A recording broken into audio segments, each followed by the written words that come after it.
Bonsoir, bien-aimés en Christ, soyez bénis. Que la grâce, la faveur de notre Dieu soit votre partage au nom puissant de Jésus-Christ.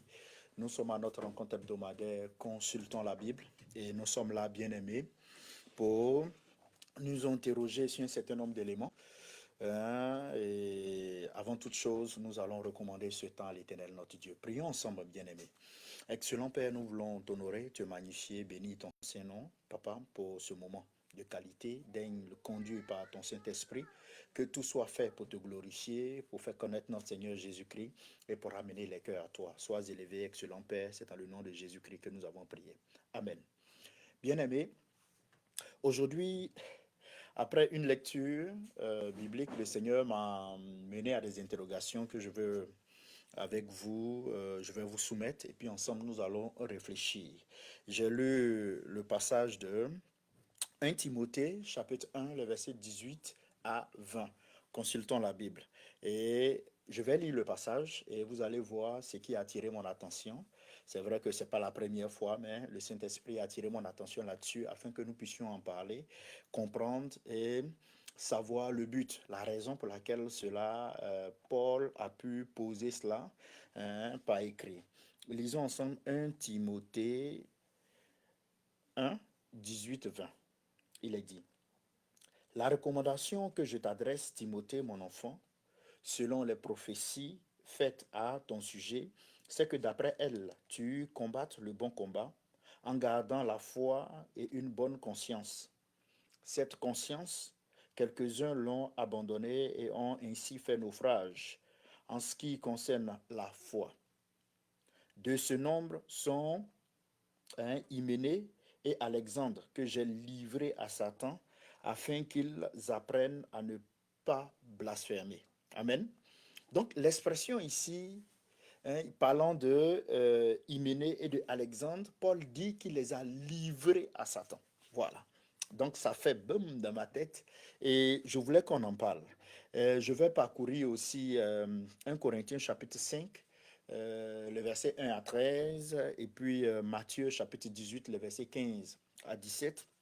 2 Corinthiens 5, 11 et Galates chapitre 6, le verset 1. Je vais les survoler. Je reviendrai là-dessus pour ne pas qu'on prenne assez de temps à ce niveau-là, juste pour que vous puissiez vous-même déjà prendre du temps pour méditer.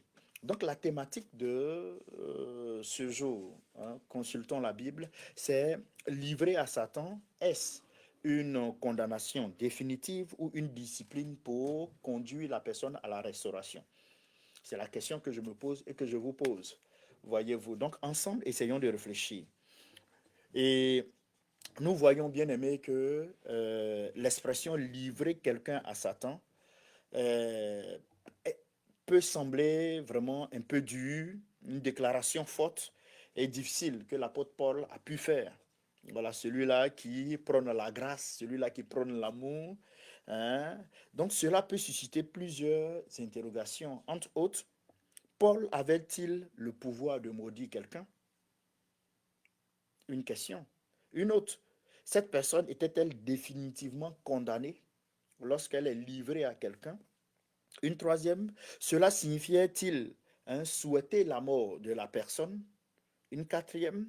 Un responsable chrétien peut-il aujourd'hui prononcer une telle parole contre un fidèle? Une dernière.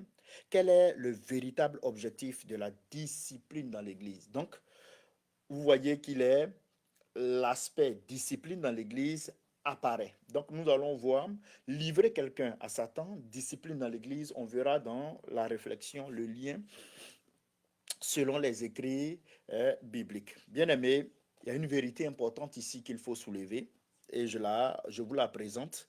Je vais aller sur ce postulat-là. Voilà, sur ce postulat, c'est que la discipline biblique ne vise pas à la destruction définitive du pécheur. Quand on parle de discipline, ça ne vise pas la destruction définitive du pécheur, mais l'arrêt du péché, la protection de l'Église et si possible la restauration de la personne. Mais mieux, je vais même plus dans cette dynamique, la discipline a pour but de conduire la personne à la restauration, voyez-vous. Et 1 Corinthiens chapitre 5, que je vous avais donné lorsqu'on parcourt les 13 versets, Ici, il est question de l'église de Corinthe, qui connaissait de nombreux problèmes. Entre autres, division, orgueil, procès, entre croyants, désordre dans les réunions, immoralité sexuelle, voyez-vous, qu'on trouvait à l'église de Corinthe. Et dans 1 Corinthiens chapitre 5, Paul apprend qu'un membre même a pris la femme de son père, donc sa belle-mère, voyez-vous, pour faire simple. Et ça, c'est 1 Corinthiens chapitre 5, le verset 1. Il est dit, on entend dire généralement qu'il y a parmi vous de l'impudicité, et une impudicité telle qu'elle ne se rencontre même pas chez les païens. Telle qu'elle ne se rencontre même pas chez les païens. C'est au point que l'un de vous a la femme de son père, voyez-vous. Le problème, bien aimé, ne concernait pas seulement la faute de cet homme. Il concernait également l'attitude de l'assemblée.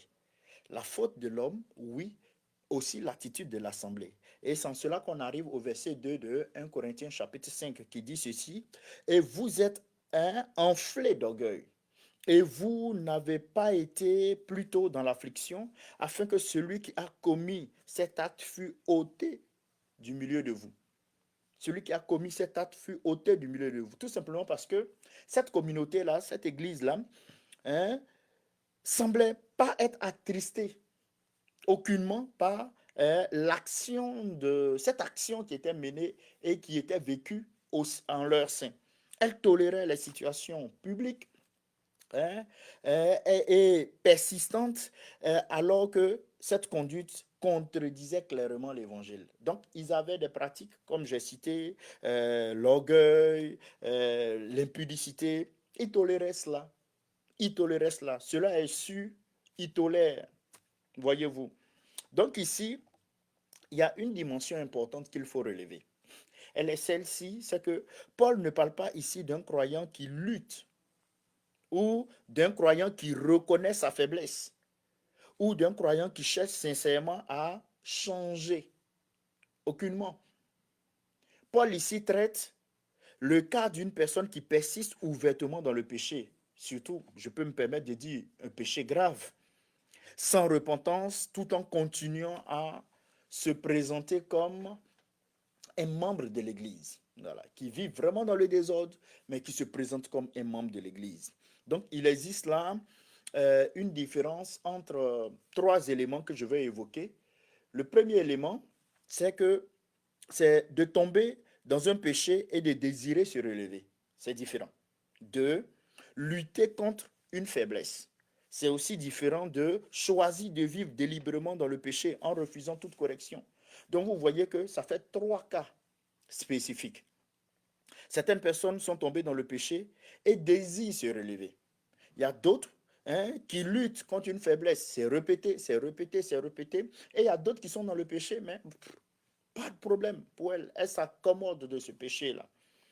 Et cela revient à l'expression de mon introduction, livré à Satan.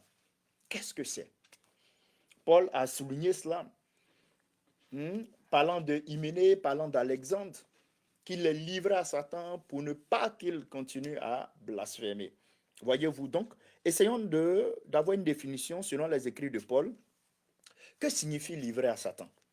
Que signifie livrer à Satan? Paul déclare dans 1 Corinthiens chapitre 5, le verset 5, lisons ensemble, bien-aimés. Paul dit ceci, qu'un tel homme soit livré à Satan pour la destruction de la chair. C'est là la révélation. Et c'est maintenant que je la comprends. Voilà pourquoi nous la partageons avec vous. Pour la destruction de la chair, afin que l'esprit soit sauvé au jour du Seigneur Jésus-Christ. Voyez-vous? Donc, notre personnalité, notre moi, c'est la dimension esprit qui habite dans un corps. Alors que la chair, lorsqu'elle domine, elle nous conduit au péché. Donc, si cette chair doit être détruite pour que l'esprit soit sauvé, qu'elle soit détruite. La révélation que j'ai reçue. Parce que la chair doit être soumise à notre esprit, soumise à notre âme. Parce que nous sommes tripartites, esprit, âme et corps. Bien-aimés, dans le contexte immédiat, cette décision correspond d'abord au retrait de la personne de la communion de l'Église, dans un premier temps. Et vous allez voir avec 1 Corinthiens chapitre 5, le verset 13. Hein, j'ai dit qu'on allait parcourir 1 Corinthiens 5, 1 à 13. Donc nous sommes là-dedans. Et il est dit, ôtez le méchant du milieu de vous. Ôtez le méchant du milieu de vous. Donc ici, il ne s'agit pas d'une formule magique prononcée pour invoquer Satan contre quelqu'un, aucunement. Il s'agit d'une mesure de discipline, bien sûr ecclésiastique, et à ce niveau-là, vous verrez que la personne n'est plus reconnue comme vivant, voilà, normalement dans la communion de l'assemblée, telle qu'elle refuse, tant qu'elle refuse de se repentir. Tant qu'elle refuse de se repentir, elle ne vit plus la communion de l'assemblée dans laquelle elle était. Voyez-vous. Donc la personne qui disait appartenir à Christ, mais sa vie persistante contredisait l'évangile, contredisait le message de Jésus et donnait une autre confession. Voyez-vous. Donc ici, la discipline avait pour but de rendre cette contradiction visible. Cette contradiction visible. Donc, quand Paul dit livrer quelqu'un à Satan, c'est cette explication qui ressort, Et on va encore un peu plus loin. On va maintenant chercher à comprendre la destruction de la chair. Qu'est-ce que cela signifie? Voilà. Cette expression peut présenter plusieurs interprétations. Deux axes que je vais proposer, deux interprétations, mais je vous invite à poursuivre les recherches, à toujours analyser la parole de Dieu, à la parcourir, à poser des questions au Saint-Esprit, qui vous aidera certainement, vous et moi, à avoir plus d'informations, plus de compréhension. Premièrement, l'interprétation que je donne, la première interprétation, la destruction de la chair, c'est l'affaiblissement ou la souffrance physique, voyez-vous. L'affaiblissement ou la souffrance physique. Donc, certains comprennent la chair comme le corps physique. Et selon cette lecture, Paul envisageait que la personne subisse des conséquences douloureuses de son éloignement afin d'être conduite à la repentance. Afin d'être conduite à la repentance.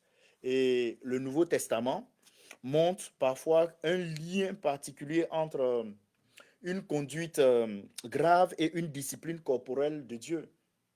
Voyez-vous, une discipline corporelle de Dieu. Notamment dans 1 Corinthiens chapitre 11, le verset 19.